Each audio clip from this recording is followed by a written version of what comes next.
बिस्मिल्लाहिर्रहमानिर्रहीम। अस्सलाम वालेकुम स्टूडेंट्स, उम्मीद करता हूँ आप लोग सब ठीक ठाक होंगे, खैरियत से होंगे। चलें स्टूडेंट्स, आज हम एक्सरसाइज कर रहे हैं 20.1। ठीक है स्टूडेंट, चलें 20.1 जो कि हमारे पास चैप्टर नंबर 4 है मैथ्स क्लास का। इससे पहले मैंने इसी के हवाले से डिस्कस किया था कि हम किस तरीके से मतलब जो एक्सरसाइज होगी उसको सोल्व करेंगे। ठीक है ना, अगर आप लोगों ने वो नहीं वीडियो देखी तो आप लोगों के लिए ये समझना थोड़ा सा मुश्किल हो जाएगा। तो कोशिश करें जो इससे प्रीवियस पहले वाले वैल्यू सॉरी वो लेक्चर है, वीडियो है, उसको आप पहले सुन लें, उसके बाद आप लोग इसको क्या करना, हाँ सुनोगे तो फिर आपको बात समझ में आएगी। चलिए ठीक है स्टूडेंट्स, चलिए स्टार्ट करते हैं हम। क्वेश्चन नंबर 1 में क्या लिखा हुआ है, यूज डिस्क्रिमिनेंट। अब डिस्क्रिमिनेंट क्या होता है, delta equal to B square minus 4ac, find the nature of roots of the following equation. ठीक है ना, तो डिस्क्रिमिनेंट में यहाँ पे लिख भी देता हूँ, यहाँ पे मेंशन कर देता हूँ कि डिस्क्रिमिनेंट डी, या हम इसको क्या कहते हैं डेल्टा से रिप्रेजेंट करते हैं, वो इक्वल होता है बी स्क्वायर माइनस 4ac। मतलब ये एक ऐसा फार्मूला है जिसकी बिना पे हम जो क्वाड्रेटिक इक्वेशन होती है उसका रूट्स बता सकते हैं। आया रियल है, रेशनल है, इरेशनल है, क्या कहते हैं हमारे पास इमेजिनरी है, इक्वल है या अनइक्वल है, उससे हमें पता लगा सकते हैं। ठीक है, इस फॉर्मूले से। चलें, सिर्फ हमने क्या करना है इसमें नेचर ऑफ रूट्स का बताना है कि कैसा होगा, ये नहीं बताना नेचर ऑफ रूट्स क्या है। ठीक है ना, ये चीज याद रखना। चलें, अब फर्स्ट क्वेश्चन है इसका, हम पहले कोफिशिएंट ए बी सी की वैल्यू निकाल लेते हैं। ए हमारे पास होता है कोफिशिएंट ऑफ एक्स स्क्वायर जो कि यहाँ पे है 1, और बी होता है कोफिशिएंट ऑफ एक्स जो कि है 5, और यहाँ पे सी जो है हमारे पास कोफिशिएंट ऑफ क्या है, सॉरी सी हमारे पास क्या था कांस्टेंट, तो यहाँ पे क्या है -6। ठीक है स्टूडेंट, ये भी याद रखना कि प्लस है तो प्लस लिखेंगे, माइनस है तो माइनस। प्लस हम मेंशन नहीं करते लेकिन वो प्लस है तो प्लस लिखेंगे। ठीक है, और माइनस है तो माइनस। ठीक है, अब यही चीज हम इस फॉर्मूले में पुट करेंगे, delta equal to B square minus 4ac। तो डेल्टा इक्वल टू बी का मतलब हमारे पास क्या आ गया स्टूडेंट्स, 5 का स्क्वायर माइनस 4, फॉर्मूले का ए की जगह 1 और सी की जगह पे क्या आ गया -6। तो डेल्टा इक्वल टू क्या हुआ 25 माइनस माइनस प्लस 4 को 6 से मल्टीप्लाई किया तो हमारे पास कितना होगा 24। तो डेल्टा इक्वल टू क्या हो गया हमारे पास 25 प्लस 24 कितना हो गया स्टूडेंट्स 49। तो 49 हमारे पास क्या है ग्रेटर देन 0, और 49 किसका रूट है परफेक्ट स्क्वायर का, तो हम इसको ऐसे भी लिख सकते हैं डेल्टा इक्वल टू 7 का स्क्वायर। तो हमारे पास 7 स्क्वायर क्या है ग्रेटर देन है 0, और क्या है परफेक्ट स्क्वायर है, परफेक्ट स्क्वायर। अगर परफेक्ट स्क्वायर हो तो हमारे पास क्या होंगे, तो रूट्स, तो हम लिख देते हैं कि roots are equal, sorry unequal, मतलब 0 के बराबर नहीं होंगे, अनइक्वल एंड रेशनल। बस ये हमने बता रहे हैं कि रूट्स क्या है अनइक्वल एंड रेशनल। ठीक है स्टूडेंट्स, क्लियर हो गया, समझ में आ गया। तो इसी तरीके से हमने सारे रिमेनिंग पार्ट्स करने हैं। चलें उसके बाद आते हैं सेकंड, इसकी सॉल्यूशन ले लेते हैं। तो वैल्यू निकाल लेते हैं ए, पहले तो हम देखिए ये बना हुआ आपके पास हमेशा क्या करना है, क्वाड्रेटिक इक्वेशन इक्वल टू 0 होता है, तो पहले तो इसको इक्वल टू 0 कर लेते हैं। तो एक्स स्क्वायर सेकंड साइड पे शिफ्ट हो जाएगा तो -6x इक्वल टू 0। ठीक है, और मैंने आप लोगों को ये भी बताया था फर्स्ट लेक्चर में कि आपके पास एक्स स्क्वायर होना चाहिए, एक्स हो कांस्टेंट हो या ना हो इससे कोई लेना नहीं, लेकिन एक्स स्क्वायर होना चाहिए। चले, तो इसका मतलब है हमारे पास यहाँ पे क्या हो गया, ए इक्वल टू हो गया 1, बी इक्वल टू हो गया -6, और सी हमारे पास नहीं है तो इसका मतलब क्या है 0। तो फार्मूला में पुट करेंगे delta equal to B square का मतलब है -6 का स्क्वायर। ठीक है, फार्मूला सबके जगह जाके लग गया, -4 फार्मूले का, ए की जगह 1 और सी की जगह पे क्या आ गया 0। तो डेल्टा इक्वल टू 36 माइनस का क्या होगा 36, और ये होगा -0। तो क्या होगा डेल्टा इक्वल टू 36 किसका स्क्वायर है 6 का स्क्वायर। तो 6 स्क्वायर क्या है हमारे पास ग्रेटर देन 0, और क्या है परफेक्ट स्क्वायर।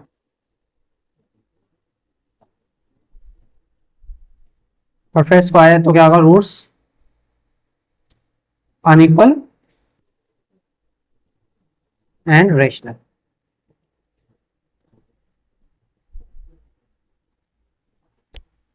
ठीक है स्टूडेंट्स, क्लियर हो गया, 1 और 2 पार्ट आपको होगा।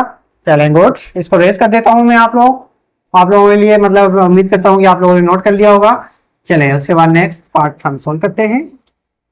क्वेश्चन मैंने पहले ही सब मेंशन कर दिया आप लोगों को, ताकि आप लोगों को आइडिया हो जाए मतलब आगे वाला क्वेश्चन कैसा होगा। बुक उठाने की जरूरत ही नहीं है, हर चीज मैंने आप लोगों के बोर्ड के सामने ही मेंशन कर दी है। ठीक है स्टूडेंट्स, चलें तो यहाँ पे भी इसको पहले हम इक्वल टू 0 कर लेते हैं। तो ये है 2x स्क्वायर, पहले लिख लेते हैं -6x प्लस क्या है 8 इक्वल टू क्या है 0। ठीक है, अब आप a b c की वैल्यू निकाल लेते हैं। a क्या है 2 है, b क्या है -6 है, और c क्या है 8। ठीक है स्टूडेंट्स, तो फॉर्मूला हम पुट करते हैं delta equal to B square मतलब -6 का स्क्वायर -4 फॉर्मूले का, ए की जगह पे 2 और सी की जगह पे क्या है 8।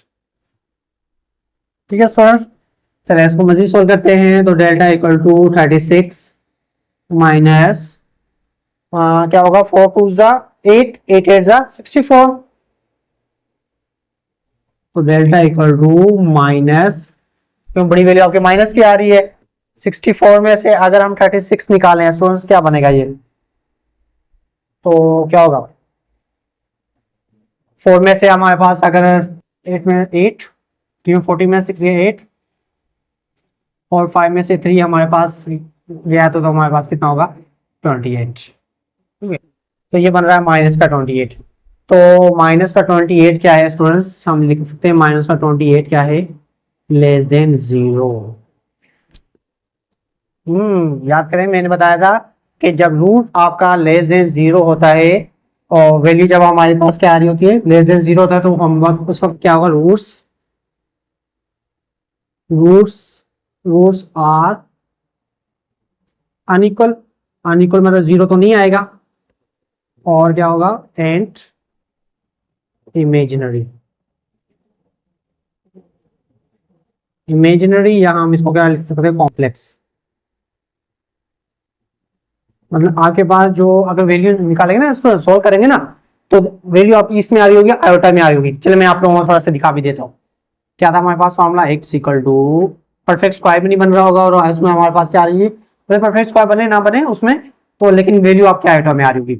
तो चले हम ले लेते हैं यहाँ पे माइनस बी का मतलब है -6 plus minus radical B square -4c का आंसर क्या है -28 अपॉन में क्या आ गया 4। अब देखिए बन गया ना यहाँ पे, बी स्क्वायर -4ac का आंसर यही है, बी स्क्वायर -4ac का आंसर हमारे पास ये जो बनता है -28। तो -28 बन रहा है, इसका मतलब हमारे पास क्या आ गया आयोटा। जब भी वैल्यू हमारे पास क्या आती है रूट में हमारे पास माइनस में आ जाती है तो वो होती है इमेजिनरी नंबर। ठीक है ना स्टूडेंट्स, इस वजह से हम कहेंगे कि रूट्स क्या है अनइक्वल एंड इमेजिनरी। ठीक है क्लियर, चलें उसके बाद नेक्स्ट पार्ट करते हैं हम, पार्ट नंबर 4 में क्या है स्टूडेंट्स, तो कह रहा है यहाँ पे उसको पहले हमने इसको तरतीब से लिख लेते हैं 9x square plus 6x plus 1 equal to 0। Value ले लेते हैं a 9 है, b 6 है और c क्या है 1 है। अब उसके बाद formula delta equal to B square का मतलब है 6 का स्क्वायर -4 फार्मूले का, a की जगह पे 9 और c की जगह पे क्या है 1 इक्वल टू c का स्क्वायर 36 -4 9 36 और 1 36। तो डेल्टा क्या हो गया आपके पास 36 में से 0 हो गया 0। तो रूट्स क्या होगा, बताएं अब स्टूडेंट्स रूट्स क्या हो सकता है। पढ़ा गया हमने कि जब हमारे पास क्या था, जब हमारा इक्वल टू 0 था तो रूट्स हमारे पास क्या था रेशनल एंड इक्वल था। क्या था, तो यहां पे लिखेंगे रूट्स आर इक्वल एंड क्या होगा roots are equal and rational. Good, उसमें क्या था रेशनल था और क्या था अनइक्वल था, इसमें क्या होगा रेशनल होगा और इक्वल होगा। ठीक है स्टूडेंट्स क्लियर, चलें इसको मैं रेस कर देता हूँ ताकि हम मजीद पार्ट्स भी सॉल्व कर सकें। बहुत ही आसान है और इंटरेस्टिंग भी है ये चैप्टर थोड़ा इंटरेस्टिंग है, ठीक है, और आसान भी था, मुश्किल नहीं है। चलें उसके बाद चलते हैं हम क्वेश्चन नंबर 5 पे। 5 में क्या कहना चाह रहा है स्टूडेंट्स? 5 में कह रहा है कि 24x² plus 12x plus 36 equal to 0। इसमें ऑलरेडी रीअरेंज किया हुआ है तो हम सिर्फ वैल्यू निकाल लेते हैं। ए की वैल्यू है 24, बी की वैल्यू है हमारे पास 12 और सी की वैल्यू है 36। डेल्टा इक्वल टू फार्मूला ले लेते हैं, बी स्क्वायर का मतलब है 12 का स्क्वायर माइनस 4 फार्मूले का, ए की जगह पे है 24 और सी की जगह पे क्या है 36। तो डेल्टा इक्वल टू 12 का स्क्वायर कितना होगा 144 माइनस, तो अगर यहाँ पे स्टूडेंट्स मल्टीप्लाई करें हम तो क्या होगा 24 को अगर हम 4 से करेंगे तो ये होगा 96 को हम कर लेते हैं 36 से। 6 6 जा 36, 6 9 जा 54 57। मैंने पहले भी कहा है कि कोशिश करें आप खुद से किया करें, कैलकुलेटर यूज ना करें। 3 6 जा 18, 1 3 9 जा 27 28। तो मुश्किल नहीं होता, थोड़ा टाइम लगता है लेकिन स्टूडेंट्स इससे आप लोगों की मैथ अच्छी होगी। 15, ठीक है, 1 6 6 और 8 कितने 14 14 का 1, तो ये बन गया हमारे पास 3 4 5 6, ठीक है 3 4 5 6। अब इसमें क्या करना, माइनस करना है 144 को माइनस कर लें, ये प्लस की वैल्यू है माइनस की वैल्यू, सॉरी ये बड़ी वैल्यू माइनस की है, छोटी वैल्यू प्लस की, प्लस इंटू माइनस माइनस। 6 में 4 गया 2, 4 में से 1 4 5 में से 4 गया 1, 4 में से 1 गया 3 3 3 1 2, सही है बस। तो डेल्टा की वैल्यू आ रही है हमारे पास -3 3 1, क्योंकि हमारे पास बड़ी वैल्यू माइनस की तो निशानी भी क्या आएगी आपकी माइनस की, ठीक है स्टूडेंट्स। चलें अब इसका मतलब है कि -3 3 1 2 क्या है लेस देन 0। जब लेस देन 0 है तो हमारे पास क्या होगा, roots are unequal and imaginary या कॉम्प्लेक्स, बस तो यही हो गया आपका आंसर, ठीक है स्टूडेंट्स। चलें अब इसका करते हैं next part number 6। Part number 6 में क्या है स्टूडेंट्स, एक्स स्क्वायर प्लस 1, तो इसको शिफ्ट कर लेते हैं क्योंकि एक्स स्क्वायर पॉजिटिव होना चाहिए, कोशिश करें एक्स स्क्वायर पॉजिटिव होना चाहिए। X square minus x plus 1 equal to क्या हो गया 0। तो ए हो गया हमारा 1, बी हो गया -1, सी हो गया 1, coefficient of a coefficient of b और सी लास्ट में कांस्टेंट। तो डेल्टा इक्वल टू -1 है, तो -1 का स्क्वायर -4 फॉर्मूले का, ए की जगह 1 सी की जगह पे 1, डेल्टा इक्वल टू 1 का स्क्वायर 1 -4 1 जा 4, तो डेल्टा क्या हो गया -3। तो -3 क्या है हमारे पास लेस देन 0, तो ये भी क्या होगा, roots are unequal and imaginary.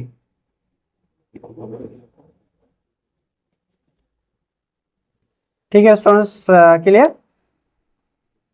चलें इसको मैं रेस कर देता हूं ताकि हम मजीद जो पार्ट्स रह गए वो भी सॉल्व कर लें, जल्दी से जल्दी वेट करना ना पड़े आप लोगों को, ठीक है स्टूडेंट्स। चलें ये हो गया हमारे पास 5, उसके बाद 6 हो गए, तो हमारे पास नेक्स्ट है 7 की सॉल्यूशन। 7 में क्या कह रहा है, 3x square plus 6 equal to 5x, तो 5x को हम शिफ्ट कर लेते हैं सेकेंड साइड पे, तो ये हो जाएगा हमारे पास 3x square minus 5x plus 6 equal to 0। तो a हो गया हमारे पास 3, b हो गया -5 और c हो गया हमारे पास 6। यही है ना स्टूडेंट। चलें तो हम इसको आप फॉर्मूले करते हैं, डेल्टा इक्वल टू b का स्क्वायर मतलब 5 का स्क्वायर -4 फॉर्मूले एक जगह 3 और c की जगह पे क्या हो गया 6। ये सारे हमारे पास वही बन रहे हैं। डेल्टा इक्वल टू क्या होगा 25 -4 6 12 को अगर हम 6 से मल्टीप्लाई करें, 12 को अगर हम 6 से मल्टीप्लाई करें या ऐसे कर लेते हैं, 4 6 24 24 का 3 से करते हैं तो 72, 12 6 72 वैसे भी चलें डेल्टा को अगर इससे माइनस करें 72 को 25 से माइनस करें तो स्टूडेंट्स कितना बनेगा, तो हमारे पास क्या होगा 2 में से 12 में से 7 गए 5 गए तो 7, 6 में से 2 गए 4, तो ये बनेगा हमारे पास कितना स्टूडेंट्स 47 और माइनस का 47। तो माइनस का 47 क्या है, लेस देन 0, तो लेस देन 0 है तो क्या होगा roots are unequal and imaginary.